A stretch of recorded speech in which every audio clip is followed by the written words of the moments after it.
building. Whole square building. And we are live at Jana's Market for Faribault Coaches Show today. I'm Royal Ross. Gordy Kosfeld is on some faraway trip to call a Carleton basketball game, I believe. I believe he's going to Moorhead or somewhere far, far away. So I wish Gordy good travels and safe travels. But we'll be running the Coaches Show today here, so we're waiting for a couple of people to show up. But I'm going to start out by mentioning where we're located today, and that's in Jana's Marketplace. Jana's been willing to host us every week so far, and it's been great. So I'm going to go over some of their menu items. We always talk about their hot menus, you know, their hot breakfast, their hot lunches and stuff. But they have some really, really good cold wraps and sandwiches. I mean, come on down and get a Thai chili chicken wrap. That sounds awesome. You can get Italian sandwiches, and one of the biggest things that Jana's proud of here is her salads. She's got some wonderful salads, and I can attest to that. The chef salad is my personal favorite. It has some homemade ranch dressing, and it's good stuff. So come on down to Jana's Marketplace today and enjoy a hot meal to go, or excuse me, a hot meal to eat here, and a cold meal to go, and you can warm it up for lunch later. We'll start out with a little basketball action here. Faribault High School boys, they started out 0-3, and now they won 5 games in a row, so good job to the Falcons. They beat Winona this week for their 5th straight win, raising the record to 5-3, so good job there, guys. And then Faribault Wrestling had a quad on, I believe it was Thursday, maybe either Wednesday or Thursday, and they did all right. They beat Cretin-Durham Hall 54-15, and then they beat Woodbury 43-30. But then they went up against the number 2 team in Mounds View, and that didn't go so well. But they still won 2 out of 3 for their quad on that day. So congratulations to them. So it looks like we've got somebody that wandered in here that needs something to talk about. So how you doing today, sir? Well, I'm doing all right. Doing all right, yeah. Yeah, if you can't tell by the voice, it's the magical, mystical Ed Friesen. I don't know about magical or mystical. VA Athletic Director Extraordinaire. And boys basketball. So, okay. Yeah. Well, how was your week? Well, we lost to Wabasha Kellogg on Tuesday night. Close game for a while, but then we just ran out of gas and could not find enough success against their 1-3-1 defense, and so I don't even know what the final was. If it might have been a 20-point loss or something like that, but like I said, it was close for a while. And little too much good food between Christmas and New Year's, and boys got weighed down a little bit, or what? Well, that certainly is part of it. We had a couple of different kids that were gone for family trips over break to see relatives and whatever. So they pretty easy to not be in game shape when you're not at practice. And we didn't play any games over break too. Like a lot of teams play in tournaments, and so that can be a factor as well, as far as just not constantly moving or whatever. Yeah. So how's the health of your team? Health-wise, we're really good. Really good? Yeah. Health-wise and injury-wise, I guess I should. Yep. Yeah, we've been knock on wood, we've been very good that way all season long here. Good. Good deal. So, and then last night we ran into a buzzsaw at Janesville. We fell behind early, and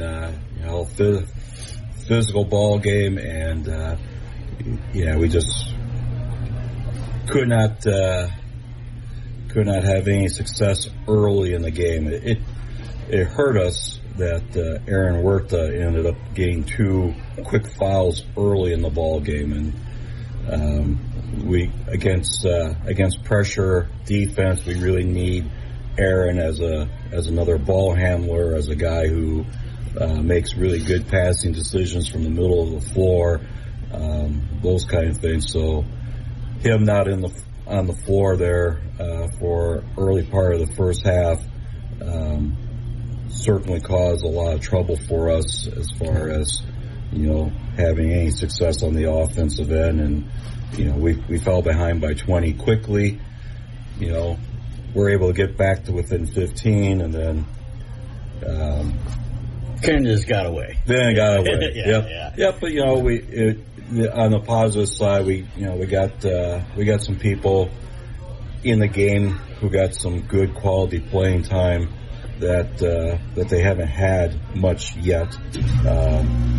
Matt Friesen, who is a senior for us and hasn't played for a couple of years, probably got his most action last night.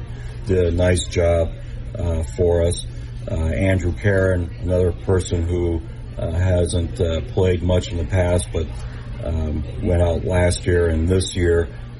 He got some good playing time in the second half, and I think Andrew had, I want to say he got 6 points in the ball game here. So that it was good seeing those two guys get some extended playing time because we need them to continue to develop so that we have that. And now, Matt Friesen, is that a relative of yours? Yes, but we really don't know what the relation is. Okay. Wow. But I'm pretty sure that if we were both to trace our family trees back far enough, you would find that we've got a common relative somewhere.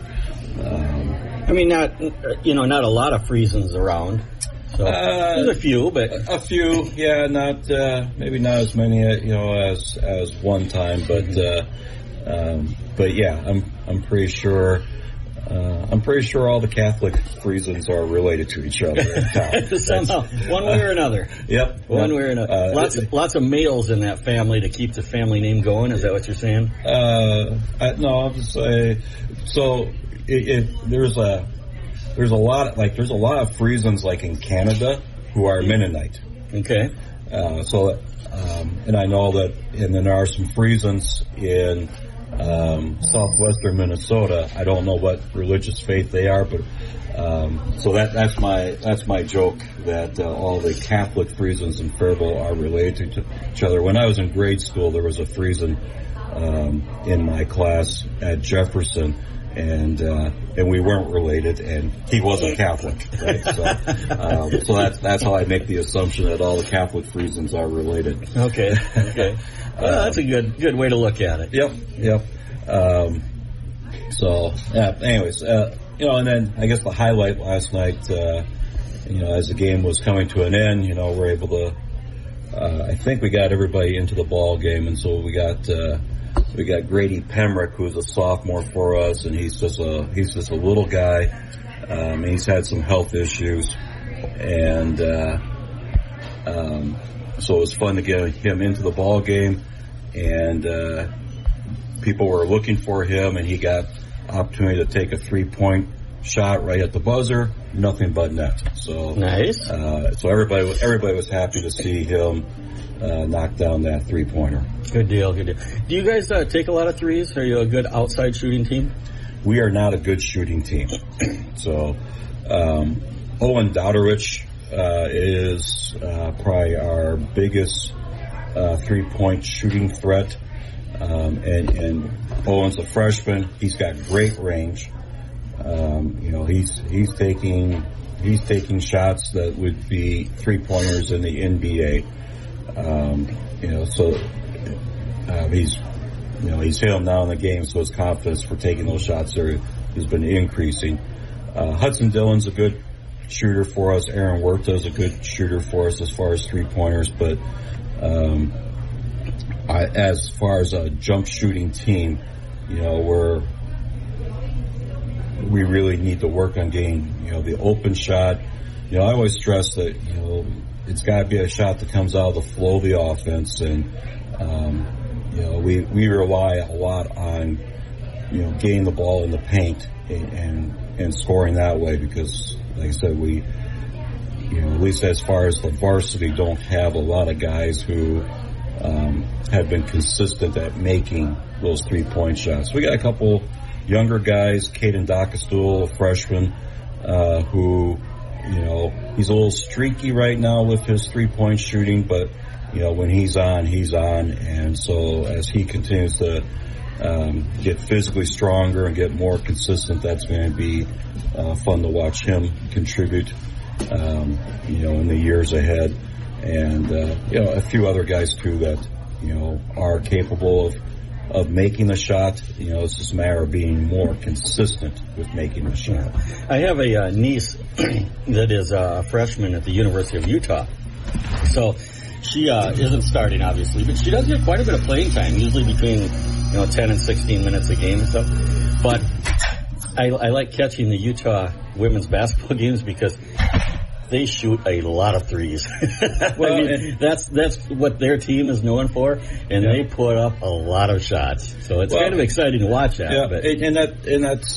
That's really been kind of the evolution, I think, of basketball and basketball offenses. When the 3-point line kind of started to become a thing, when it was first put in, in the 1980s in college, and I'm not even sure what year for high school. This is a couple years, I think, after college.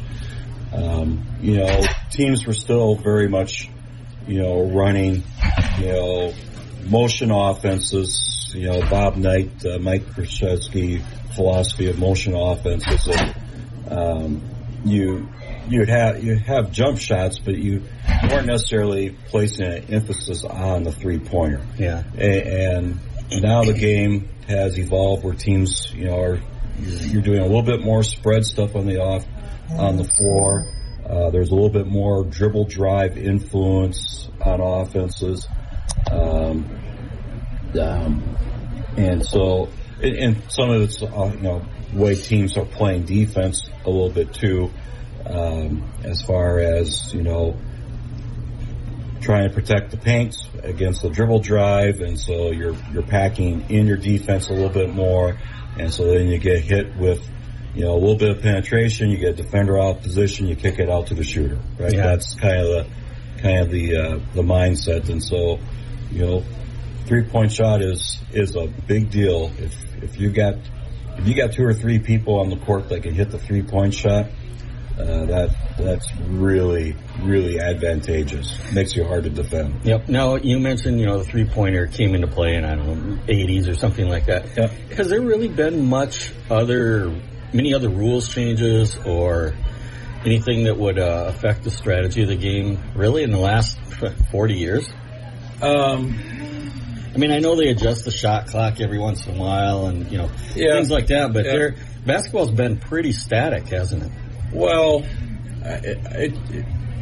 as far as rule changes as far as strategy, the 3-point shot, putting in the 3-point line probably was, a bigger change. It took time, right? And, and probably, back when it was first adopted, a lot of coaches, we would get frustrated when you go in the gym, you have these 4th graders, taking nothing but 3-pointers, right? And bad shooting form, and that still happens, but now it's like, sometimes I think for some teams, all they do for practice, right? And Utah might be like this, right? Where, they just are constantly shooting from these different 3-point spots, They might not be able to make a 15-footer, but they're going to nail the 3-pointer every time, right? That's good strategy there. I do think, so it's more about strategies, so, in the 80s and early 90s, a lot of teams, were starting to adopt, a form of on the line, up the line, pressure man defense. And, of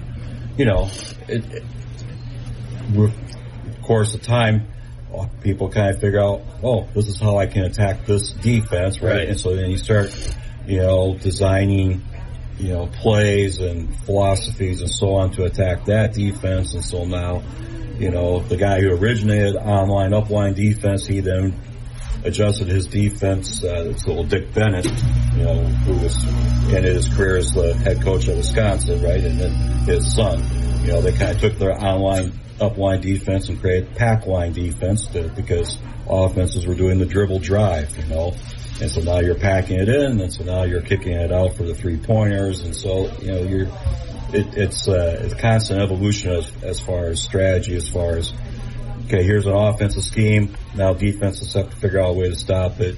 Now this defensive scheme is in play, and we can't do this now on offense. Now we got to develop a new offensive scheme. So it's if I could relate it to football, I mean, before the game even starts, you're going up against a passing team. Yep. Or before the game even starts, you're going up against a rushing team. Yep. And so you can kind of design your defense there. Yep. But the unique thing is about basketball is you got the same 5 people out there on offense and defense. Yep. And it continuously flips back and forth between offense and defense. So while you know what you're going to have to do to defend a team, I can see how the players have to be much more well-rounded, should I say? Yeah. To be able to play a defense given a team's expertise or a team's ability, and then flip around and play an offense that will counter that. Yep. Yeah. The transition component in basketball, being able to flip that switch from playing offense to playing defense, is very, very important. And in some games, you got to flip that switch really quick because you might have a team that's, when they get a rebound, they get a steal, they're pushing the ball down the floor, and so you got race them down the floor to get the ball stopped and match up on somebody, as far as playing that defense. So yeah, that transition is very different. And even like in football, you run a play, it's 3-4 seconds. And then you huddle up. Yep. And basketball, it's constant. It's constant. Yep. Soccer is a sport where it's constant. Yep. As That's well. another one where the same players are on offense and defense. Hockey, same thing. Yep. Do you remember? I might mess the guy's name up, but Jerry Sarkisian from UNLV. Yep. The Shark. Back in the '90s, and yep. it was kind of a run and gun type offense. And yep. They were basically just out there to just outscore their opponents. Yep. We'll go down and take a 3, and then we'll give you 2, and then we'll go down and take another 3, and then we'll give you 2. Right. And there was very little defense in Jerry's game there, I think. Well, it's interesting. You bring that up, and you talk about and even like Utah now, and although this has kind of changed across the landscape, but you have the impression in the basketball world is teams on the West are more fast break, up-tempo style play, and teams on the East are more about defense and black and blue type of play. Even in the NBA it was kind of that way in the 80s with the Lakers and Showtime and the Boston Celtics and the Detroit Pistons and so on, as far as being blue collar work ethic and being up and down the court. But college football was also like that, where it was the southern teams that had all the speed and passing, and then it was the northern teams that had the power. Yeah. So I wonder. Well, some of that is obviously weather related too. That's true. Yes, that's true. But I think also certain styles of play maybe got going in regions based on, when you think about blue collar workers, right? You're thinking, the auto workers and those guys in the Midwest and the Mid-East and Northeast areas, as far as that's just how they grew up, working the steel mill or whatever it is, right? Being blue collar, and so that maybe it ends up being kind of a philosophy for everything you do in life. Yeah, you could be right. You could be right. Never thought of it, but you could be right. So, what do you got coming up this week? This week, Tuesday night, we travel to Kenny-Wamingo, which will be another tough ball game for us. Yeah, they're a tough club, aren't they? I mean they're playing well. I think I was looking last night. I think they're I think they're 5-5 or something like that right now, but I think they've had some pretty good ball games here as of late. And, and anytime you're playing in somebody else's gym, it's always getting used to that environment for, shooting and so on, and, crowd noise from the homeschool student body, all those different distracting things. What teams traditionally or normally have the biggest student attendance at their games? Oh,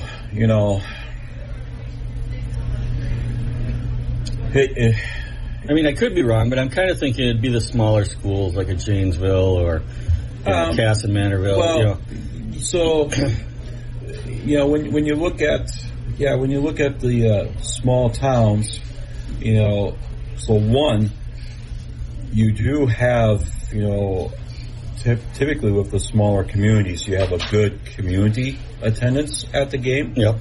There's a number of, so I know a number of the schools in our conference, they sell like a senior citizens pass, and you got seniors who, they might have a grandchild on the team or their neighbor's grandchild's on the team or whatever it is. But, it's also, hey, let's go out, get out, out of the house and do something. So you have a good community attendance at a number of the smaller schools. Student attendance fluctuates a little bit from as far as schools, partly with enrollment, because, if you've got, like in our conference, a lot of nights we got boys basketball, girls basketball going on at the same time. And so that can sometimes split your crowd a little bit there because, the girls are all gone playing basketball. And then if you got a wrestling program, and the wrestlers maybe are gone or whatever. So you run into those kind of situations. The success of a team always has a factor on attendance too. I think, when teams are playing well, everybody wants to be there and see, whatever, What does it cost to go to a high school basketball game? For adults, I think you're going to typically find, in our conference, I think we all charge $7 for adults and $5 for students. Okay. I think in the Big Nine, I think they're charging $8 and $5, something like that. Okay. So that's, it's pretty cheap entertainment, though, for anybody. I was going to say for senior citizens, but for just anybody, it's pretty cheap entertainment to go out and spend $8 because you're not going to be going there and paying U.S. Bank Stadium prices on a hot dog and Coke. You're going to be paying a regular, reasonable amount for a hot dog and Coke at a high school game. Yep. So, yeah. So you can probably get out of there for less than $12, I bet. Well, yeah. I mean, for an individual person, for an individual, you might. Let's say 15, right? Because because a slice of pizza might run you $3, $3.50, something like that. Pop, or it's $2.50. So, but it is good, a good value for entertainment. So. I mean, you got kids who are out there playing as hard as they can, and it's a great atmosphere, for kids to experience when there's a lot of people in the stands cheering. Yeah. Right? Yep. And of course, in every AD in the state, we want our fans to be cheering positively for our team, right? Yep, we don't want to be deriding the officials. We don't want to be deriding, the opponents. Because everybody's trying to do their best. Yeah, and those officials are paid, but they're not paid enough to take any abuse or anything like that. So, no, they aren't. They're just one step above a volunteer, in many ways, and there's a shortage of officials. Yes, there is. Yep. And so these guys, right? They're working an 8-hour job and then going to officiate, a basketball game. Yeah, And so some of these guys, they might be, officiating a game Monday night. They might have a game Tuesday night. They might have a game Thursday night, and then they'll have a game on Friday night. Yeah, it's a big time commitment for an official. Yep, and a number of officials, besides the high school games, they might do middle school, for their local community. And then there's a number of officials who are also working. We got a lot of colleges in Minnesota. Yep. So they might be working the community college games. They might be working MIAC games. They might be working, what is that conference for St. Cloud State? Whatever. Northern something or other, right? It's NAIC or something, something like that. Then there's another couple other leagues too. So there's a lot of college. We have a lot of colleges in Minnesota, and so these officials are working, a lot of games. Now tomorrow, speaking of smaller conferences and stuff, tomorrow is the Division II, I believe it's Division II football championship. Okay. And we're down to South Dakota State versus Montana. South Dakota State versus Montana. South Dakota State is 13 or 14-0 this year. They haven't lost a game in like 29 games or something like that. They haven't lost a game in, you'd have to go back 3 years. That's pretty good. And Montana's got one loss, and it's number 1 versus number 2. So if you don't follow D2 football or something, that's going to be a good game to watch. They're a lot of fun to watch, and unfortunately they're on during the Vikings game, but they're on at 1 o'clock tomorrow, and it's a nationally televised game because it is a championship game. Yep. And then the next night, on Monday night, we have the big NCAA championship game. Right. So Michigan and who is it? I don't know. I'm in Michigan and Washington. mode. Michigan and Washington. Okay. Michigan's undefeated. Washington. I think they're both undefeated.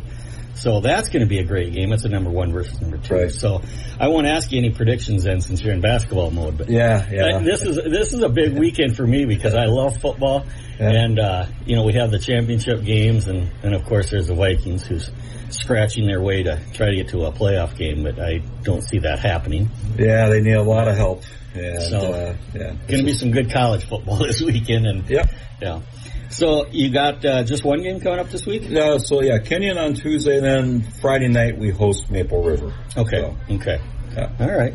Well, I really appreciate you coming out, Ed. I know you're kind of a staple that we can count on, so I appreciate it, especially with Gordy being gone today. I was getting a little nervous when it was 10:30 and my pre-show stuff is coming on and there's nobody here. I'm looking around saying, oh my, what am I going to talk about? But thank you very much for coming out. We certainly appreciate it. I tried to get a couple players to come. I even bribed them that I would buy them breakfast here, but I know a couple have work, and another player still has